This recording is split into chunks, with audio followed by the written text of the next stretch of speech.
Hey, wonderful people. Welcome to this transmission on manifesting.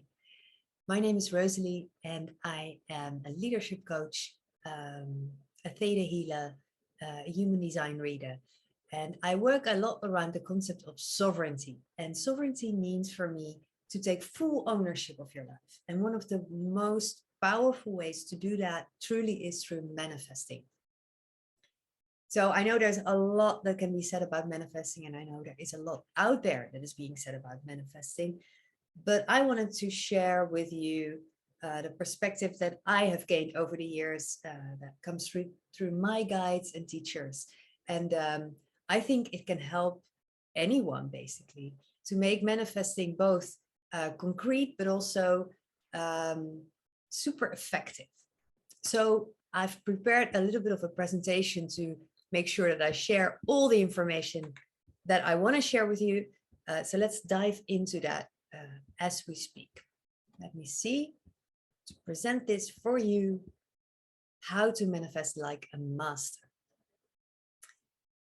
So first, let's briefly look at what manifesting really is. There's often this sort of magical idea that floats around manifesting, right? So it's, some people can manifest. It's almost, yeah, it's like magic basically. But I believe that manifesting is really a lot more simple. And you and I, we manifest all the time, everything in your life that is now there, you've manifested. You're super powerful. You're all of us, we can create what we want because everything is energy. So manifestation is basically just when something like an idea or a belief or a concept takes form and becomes real in the sense that we know it in our three-dimensional reality, our everyday life. When it becomes concrete and tangible, that's when we've manifested something. Before we manifest something, everything is just an idea. It's just out there in the cloud with us. We can basically, I believe, create anything that we can think of. So manifesting is the activity of being conscious about that. So as I said, I think that we manifest all the time and that everything that's in our life is already manifested through us as powerful masters that we are. But oftentimes we're not aware of that. We don't feel that we're doing something actively to create things in our lives. And I think that is why becoming aware of this process and learning about manifesting is so extremely powerful, because it gives you back a lot of control over your life. And the more active you are with this, and the more you practice, and the more you see all the magical things that happen in your life, the less out there, weird or intangible it becomes. It's just a process that you go through basically every day, every moment. So that is what manifesting means, I think. Well, yeah, it's funny. So what manifesting means to me, I also wanted to share a little bit about that for you, because it's not for nothing that I'm sharing this information with you. Over the years, I've come to see how powerful manifesting is. And also in hindsight, I see what all the things that I have created through manifesting. One of the things being my family, I believe. So I remember that when I was quite young, actually, I really wanted a partner, someone who would be next to me, stand next to me, and who I would grow with, and who I could share my life with. And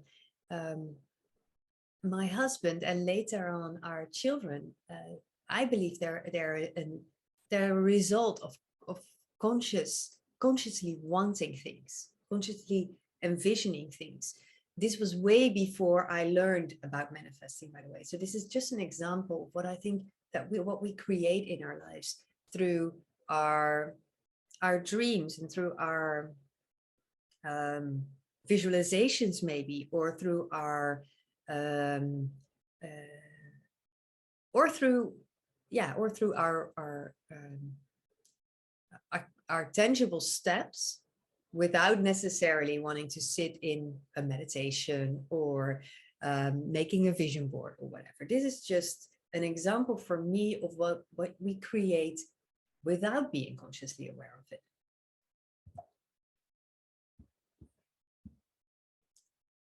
So this is me holding my book. And for me, this book is a really maybe one of the most tangible, most concrete examples of manifesting in my life. So as a young child, I dreamt of being a writer. And writing has been important to me throughout my journey from child to adulthood, throughout my careers. I always like to write. I always like to put my thoughts into words, and it's a process for me. And so writing a book was already on my mind when I was very young. And then at one point, when I started blogging, the dream came that I would like to put my blogs, my ideas about communication into a book. And at one point, that became more and more serious for me. More and more, it became something that I really wanted to do. And I had this wish that it would be a published book, and that that it would be a published book, that it would be available to more people, that it could reach more people, that it would be in English. I had all these ideas about it. And it started to become part of my, by then, manifesting process. But it took time. And at one point I was a little bit done with that. And I decided to start working on the book, even though I didn't have a publisher. I wanted to publish it myself and just go ahead with it. And I made the layout for the book, or at least I started writing down what I wanted in the book, and I started the process. And then one day, I remember exactly what day. It was December 28th in 2018. I got an email from an American publisher, a large one, that invited me to make a proposition for a book on conflict resolution in a mindful way. They'd read my blogs, and they wanted me to be the author of that book. And so this is a real story. And what happened there? So it went from a dream, an idea, to part of an actual process that I was doing, like manifesting process, to me starting the book, and then the invitation to write the book. Then the actual manifestation started happening, because as you can see, the book was published in a very short amount of time, and now I'm officially a writer. So we go back into that, but that is the process that happened with the book. And then finally, I wanted to talk a little bit about another element that is important, I think, for manifesting, and that is that you can want things. And I will circle back to this story about this beautiful Tesla car later in this presentation or in this transmission. But for now, I just want to share with you that I wanted a Tesla for a couple of years. It's been on the manifestation list, been working on it, but I also had a lot of ideas of why it would be hard to get a Tesla, because they are very expensive. And also, me and my husband aren't that into cars. So spending that much money on a car, that was pretty out there for us, and we weren't really planning on doing that. Still, we got the car in the end. And I'm gonna talk a little bit about the car later on in this presentation, but for now, I think it's important to understand that manifesting is also a process where you state what you want and then let go of the way it comes to you.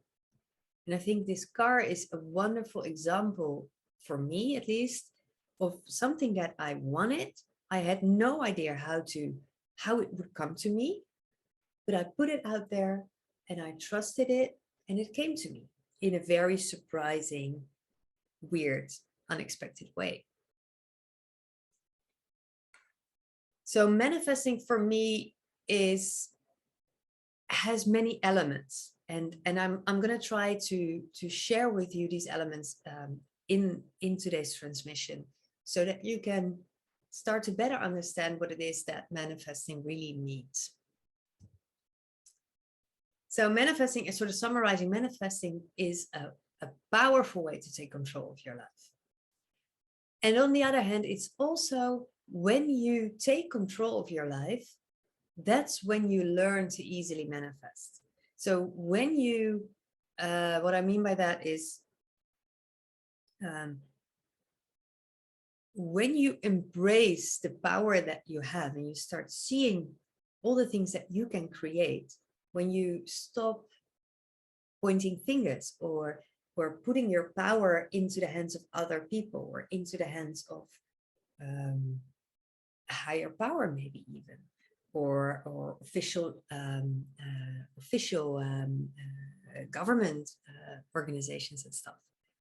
As soon as you let go of putting the power around your life into other people's hands and you take it back into yourself, that's when manifesting becomes easier, because that's when you align the energy of who you are with the potential of everything that is possible out there, because basically everything is possible. The reason everything is possible is because everything is energy. So I love this quote by Albert Einstein, because this literally sums up why manifesting works. Everything is energy. So the idea is, at the highest level, we are all made of energy. Everything in our world is made of energy. Energy is pliable, it's malleable. Energy is not a rigid, hard, steady thing. So when you embrace this concept that everything is energy, you start to see that it's basically like molding clay. You can mold the energy into basically any shape and form that you want. And so to be able to create in your life the things that you really want to create, sort of the step you take before that is embracing the concept of everything is energy. And there's nothing more to it. And when you can connect to that state where everything is energy, you can basically create in your life what it is that you want. So there are many different forms of manifesting. I already shared a little bit about that, but also in my own story, I've been through many stages of manifesting. The first one being just thinking about giving words to what it is that you want, talking about it, thinking about it, maybe saying affirmations. So the thing with that is that it's about 30 to 40% effective. That it definitely happens that things that you talk about, that you dream about, that you give words to, turn into actual things. Maybe my story about my family, my husband, that is an example of when you talk about things, when you give words to things. The second form of manifesting widely known is visualizing and vision boarding, putting images to what it is that you want. Putting images and making, there's also the element of feeling into it, connecting to the feeling of what it is, and that is 50% effective. So that works absolutely. And maybe my book, a little bit on the verge of the third version, but my book is an example of that, making, talking about it, putting it into action also. And then the third one, the one that we're basically going to work with today, is manifesting in the theta brainwave. And the theta brainwave, I'm going to share a little bit about that, is 80 to 90% effective. because that when you are in the theta brainwave, you basically are in the state where everything is energy, and so where everything is pliable. So instead of just sending out what it is that you want into the universe or into the field, you actively work with the energy of all that is, of the energy, the creating energy, to actively bring down to earth what it is that you want.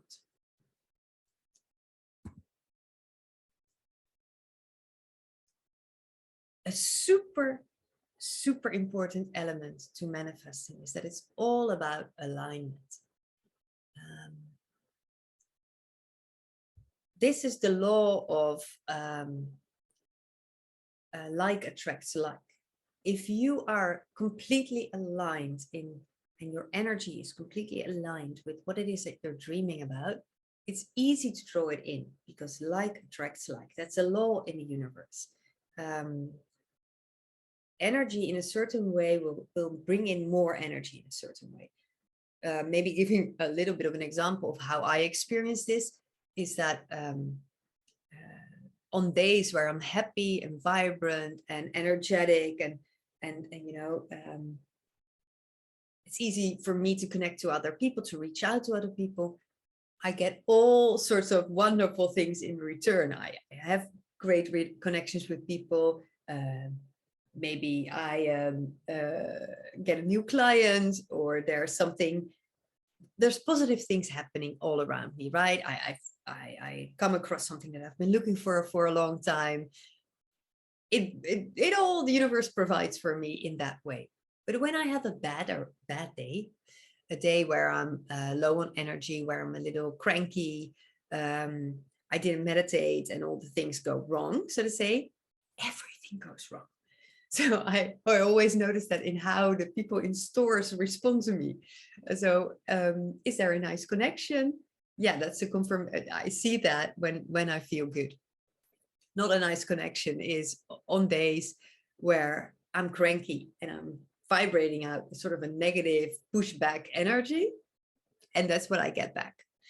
So if you want wonderful things in your life, if you want to be prosperous and wealthy and get all that lovely things, it will be a lot easier to create that when you are in alignment with that, which means that to be able to manifest successfully, tending to your own vibration, to how you feel, how you're doing is super important. So things like sporting, meditation, self-care, those are all ways to raise your vibration, and staying away from too much news, media outlets, staying away from gossiping, all that sort of negative, pulling you down vibrations. The more you push that away, the easier it is to draw into your life all the things that are out there for you. And yeah, let's not forget that it's all out there for you. The universe, it has plenty of everything. There is more than enough for you to have everything that you want. And even more, this is your birthright. You have all of us here on this planet, we can have everything that we want. Does it mean that when you don't have everything that you want, there's something wrong with you, or you're doing it wrong? No, not necessarily. I think many people are in very difficult situations because life on Earth is also a learning experience. And there's a lot of, there's something much bigger at play there. And I don't want to go into that too deeply here in this transmission, but know that, no, it's not your fault, and it's not anyone's fault, even in the most horrid situations. I think we're here to learn and to practice. On the other hand, if you have dreams, things that you want to create in your life, I just want to say to you, it is possible to create it. You can create that. So what do you need to successfully manifest? First things first, if you don't believe in it, it will never happen. So the first thing you need is a positive mindset and the belief in the possibility of manifesting. It's pretty obvious, but I just want to put it out there so that we are clear on this, right? The second thing, and that's a little bit harder, is alignment between your subconscious beliefs and feelings and your goals. So that refers back to the previous slide where I say, you know, manifesting is all about alignment. If you believe on some level that you don't deserve what you're asking for, if you believe that if you would get the things that you're asking for would make you unhappy, unhealthy, alone, anything bad, it's near impossible to bring it into your life, because your energy, if it's sort of out of alignment, because at one level you want something and on the other level you feel it's bad for you to have it, that's not alignment. And then the universe doesn't know what to give you, right? Then there's no clear energy to draw in the things that you want. And so that conflicting energy will basically push away the things that are risky or scary for you. Because in our subconscious system, our brain is wired to keep us safe. And safety is above anything else. So if we feel on some level deep within us that something is not safe for us, we will avoid it. Which, you know, in manifesting terms can be pretty tricky. Maybe to give you an example from my own perspective, I grew up in a middle-class household where we lived in a nice house, but not a very big house. And my parents always said to me, and I think my sister has a similar experience, they said to us, you know, okay, we're not the most wealthy people, but we're healthy and we're together, and so we're happy. And so look at all these people in these big houses. You see that one's getting a divorce, that one's very sick, this family's falling apart. And, you know, people in large houses may not be that happy. This is something that got into my subconscious as a sort of a limiting belief. If you're wealthy, if you have a large house specifically, you must be unhappy. This is not what my parents meant, by the way. And if I would ask them now, and I have asked them, they didn't mean it like that at all. Which on a conscious level, I totally understand. But on a subconscious level, the belief that people in large houses are unhappy was very present for me. And then I grew up, got a family, lived in Amsterdam, and I wanted a bigger house because I wanted more space. Do you think I got it? No, because on my subconscious level, I believe that people in big houses are unhappy and drift apart. So as long as I have that subconscious belief, I will never manifest that big house, because more important than a big house for me is my family, the happiness of my family. So, you know, as long as these two are together, it will never happen for me. So this is what I mean when I say manifesting is all about alignment, and the alignment between your subconscious beliefs and the feelings that you have and the things that you want to manifest needs to be, I can't say it differently, in alignment. Otherwise it will not work. So let's talk a little bit about that theta brainwave. So probably you've seen a graphic like this, or you heard about the different brainwaves. So just to give you a little bit of an overview, there's different brainwaves that we can have, different states our brain can be in. The most commonly used, the most familiar to most of us is the beta brainwave, because that's the one where we are alert, where we are concentrated, where we are in our cognitive brain, where we are rationally thinking, where we are speaking to each other and interacting. I am now in a beta brainwave. The gamma brainwave is a very densely, it's very peak focused. So as you can see, it's very sort of fast, 25 to 100 megahertz. And I'm not so familiar with how that works, but it's very dense. So this is when you have those moments of great insight, when you're very focused, when you're very concentrated, and things just happen for you.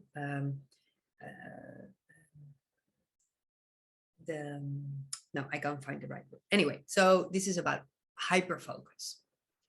The alpha state is, as you can see, a lot slower already.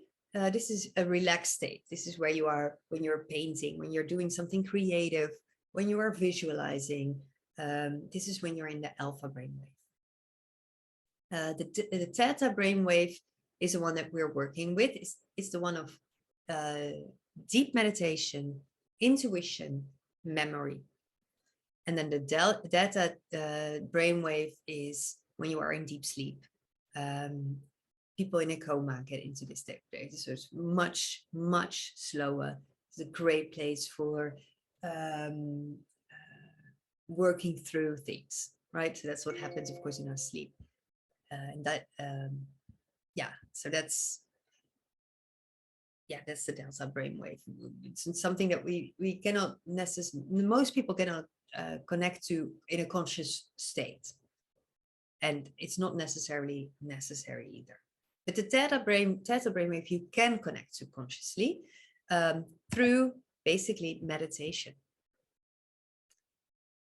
So if you want to manifest with the theta brainwave, there's a few things that you need to know. So it's a state of consciousness. It's a state of getting into your subconscious, I have to say. And then you do that through the easiest way to reach it is consciously is through deep meditation. I use the theta healing meditation to get into the theta state, which is a very sort of that always works approach. It's something that you can easily learn. I'm not going to share in this transmission, but that I share in my workshop around manifesting. But if you don't know this meditation, there is many other meditations that will get you into this state. So the idea is that you go into this very slow, relatively very slow conscious state where you can work in cooperation with the creating energy of all that is. As I said, at one level, it's everything is pliable energy. It's like working with clay. You can mold and shape the things the way you want to.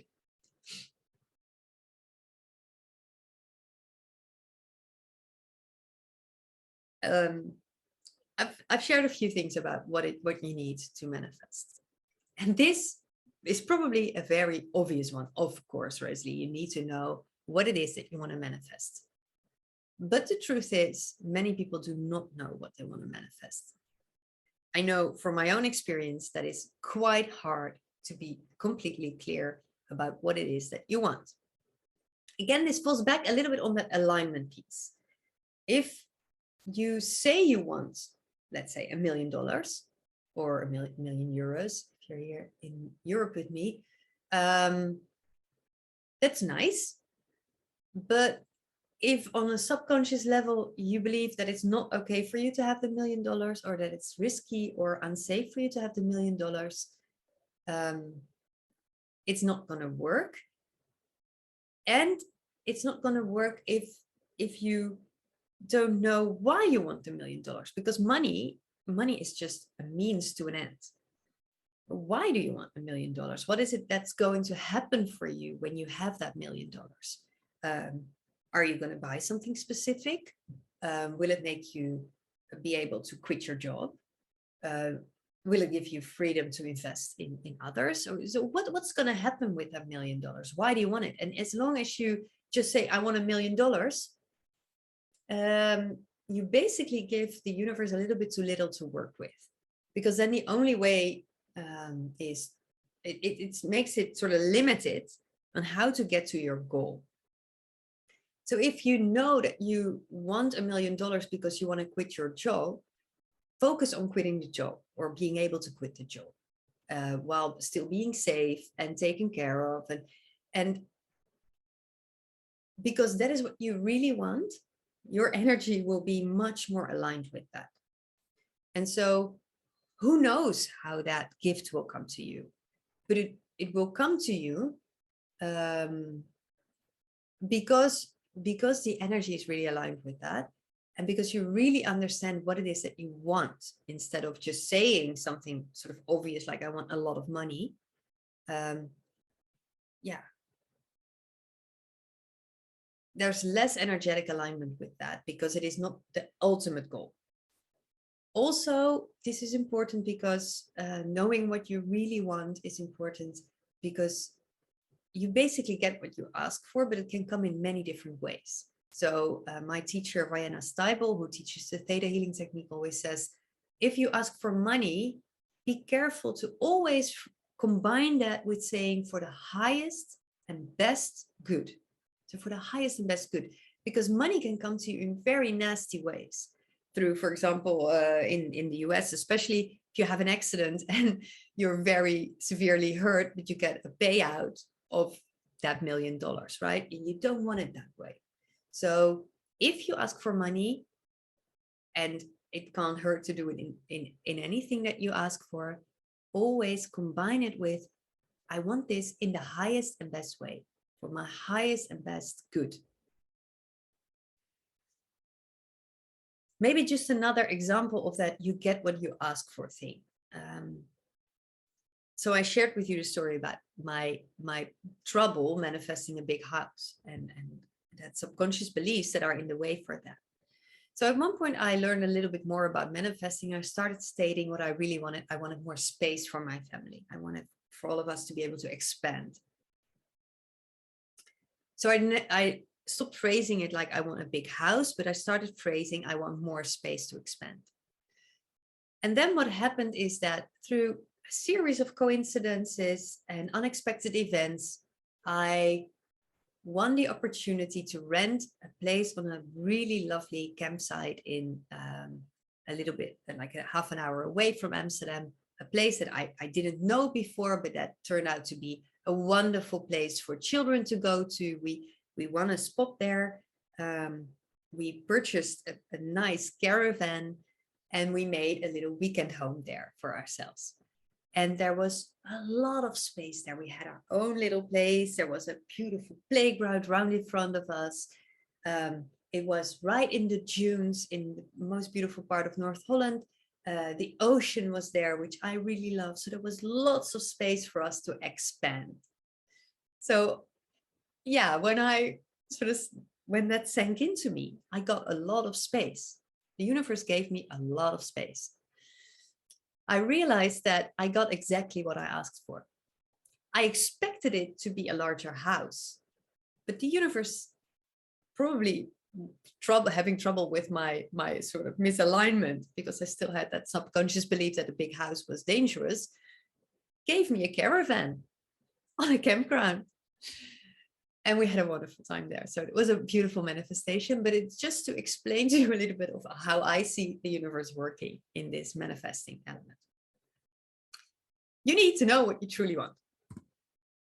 Focusing on one big thing is not the most effective way.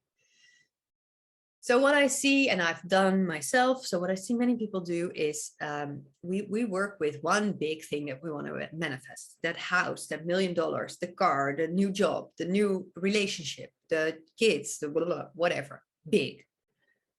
But the truth is that our brains are like a supercomputer, and they can handle so much more than that one thing. And as I explained already, our subconscious and our mind are wired to keep us safe. And what happens when you focus on one thing, the mind, being a supercomputer, has a lot of other working memory and processing capacity. So goes into thinking, yeah, but what if I manifest that? Then what? So basically, by putting just one thing out there, you limit the sense of freedom for your mind to go out and get it and create it for you. So working together with the universe to make it happen. Because what if it's done? Then what? We don't know, and that's unsafe. So the ideal situation is that you have a long list, at least 15, but make it 100 if you can, a long list of things that you want to bring into your life. And these things can be big or small. general rule of thumb is that if you have things that are smaller or closer in proximity, like in time-wise, you make them more concrete and tangible.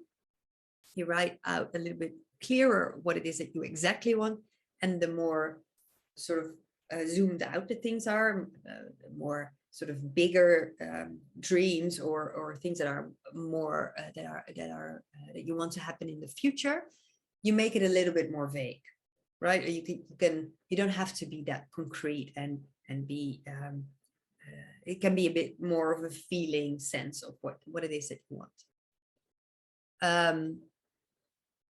But most important takeaway here is don't focus on just one thing.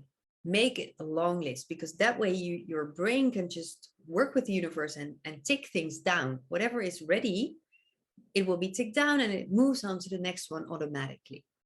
And you write this list, maybe, you do it maybe in January, you sit, what is it that I want to create for this year? What is my longer term vision? And then every quarter or every month or whatever works for you, you may want to sit down and go back over your list and see where you want to make amends. Again, Vienna Steibel walks around with a little book where she writes all the things in. Everything that comes up that she wants to manifest, she writes it down. That is a wonderful way to do it. Maybe a word about manifesting with the moon, because many people do that, and it can be super helpful because, of course, the alignment in the sky and the energy in the sky works with you then. So on the new moon, which it is today when I'm recording this, the new moon is a great time to sit and write down your wishes, your dreams, your manifestations for the coming period. Often you look at the month ahead, but also in a 6-month cycle. So if the new moon rises in Pisces, as it does today, in 6 months' time, there will be a full moon in Pisces, and that's a cycle. So you could also use that if you want to manifest with the moon. And then on the full moon, that is a powerful time for gratitude and for releasing. And gratitude is super important because you get more of what you are sending out. So if you send out grateful feelings and appreciation, you attract that as well. So there's more prosperity being drawn in. And releasing is important because when you release, there's space for new things to come in. So everything that you let go of, if you declutter your house, but also if you declutter your mind, if you let go of the things that are no longer serving you, there's new space opened up to bring in the new thing. So that's why that moon cycle can be supportive in manifesting. Personally, I think it doesn't have to be like that. You don't have to make it around the moon. You don't have to use crystals and candles and whatever the things. But if you like it and if it appeals to you, it can definitely be supportive. So let's summarize it. The 3 steps to manifest like a master. The master basically that you already are, right? As I said, you are manifesting all the time. The only thing that we're doing here is making it part of your conscious awareness, making you conscious of what it is that you are doing and how to be effective in it and create the things that you really want instead of some things that you may not want. Because, yeah, maybe important to say, the universe doesn't know what is right or what is wrong. So the universe in and of itself sees all things as possible and potential, and the energy can be shaped into any form, as I said. So if you send out something that you are worried about or you fear, the universe just picks up on, this is what you're sending out. Okay, I'll give you that. No worries. The universe is always trying to make you right. That's basically how to see it. So it's always trying to give you exactly what you send out. And so if you send out negativity or fear or things that you don't want to happen, you focus a lot on that. That's what's coming. So that's why I find it so important to share this with you, because when you're conscious of what it is how powerful you basically are, and how much of a master you truly are, then you can take control back and say, okay, so I'm going to consciously manifest the things that I want and not give so much attention to the things that I don't want, that I fear, or that I'm afraid of. Okay. Step 1, create a long list of things that you truly want for yourself, at least 15 things related to your life. So you cannot manifest in anyone else's life, not even your kids. As I said, you get what you ask for. I just said a lot about that, so I'm not going to repeat it, but you get what you want. Never wish for someone else to love you. That interferes with free agency. That's just not something that's okay. That's not okay to do. So refrain from doing that. You always, in your meditative state, when you are connected to that theta brainwave, you state it as if it's already there. I have this now. This is in my life now. You don't have to be all sort of soft and wishy-washy, and if it pleases you, dear universe. That's not how the universe communicates. It's very clear. This is in my life now. This is what I draw in. And never manifest to be like someone else. I try to avoid saying never and should, but in this case, don't manifest to be like someone else. Manifest instead to be your highest self, your most wonderful projection of who you can be.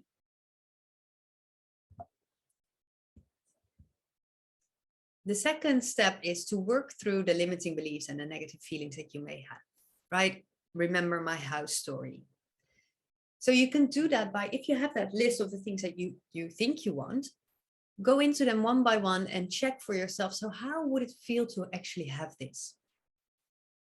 What comes up for me when I imagine having this? How do the people around me respond to this? Are they happy for me, or is there something coming up, some pain or some jealousy or whatever? And now that I have it, what am I going to do? This is, for example, with the money. If you should manifest that $1 million, then what?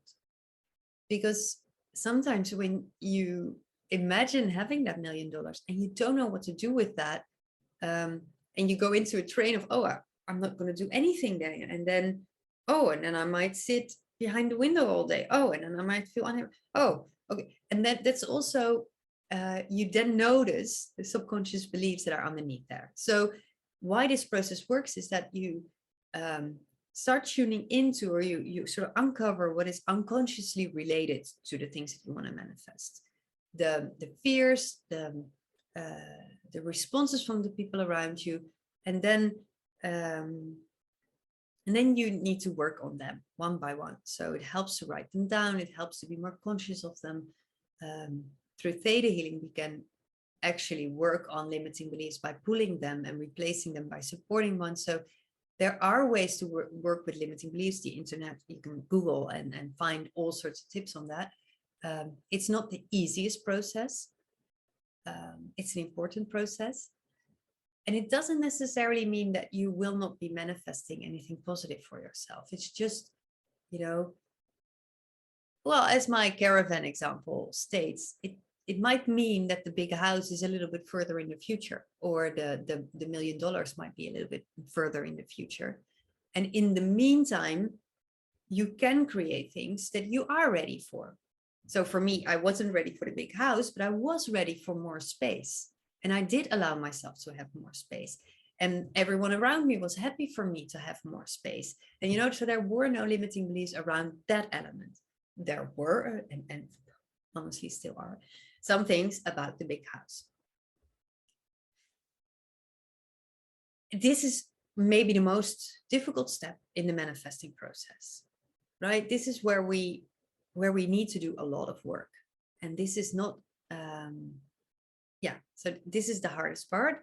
As I said, this is also personal growth. This is what we need to do anyway to become happy and fulfilled and live the life that we want to live. So, you might see it as an ongoing process to work on the limiting beliefs that will be more clear for you through the manifesting process. Because, once you see what you want to create, you can see where you're holding yourself back, and thus you know what to work on. And then the third step is you go into that theta state using a guided meditation, using the theta healing meditation, using whatever technique you do use to get into that higher brainwave, where you can sense that everything is energy. And at first, it's okay to imagine that you are there. First, it's helpful to just state for yourself, I want to go into this state, into the theta brainwave, where I can connect to the energy of all that is, where I can mold the things, the energy into the things that I want in my life. Picture it, imagine it, and then feel into it, and then state it as if it's already there. This is in my life now. Those are the 3 steps. It's not necessarily hard, but there are interesting and harder elements to it. I can't make it any easier than that. But I hope that I could convey to you the absolute power that you have to bring this forth, anything forth in your life, and how much power there is in embracing that fact, in taking in the fact that you are such a powerful creator, that you are a master in bringing in the things in your life that you want.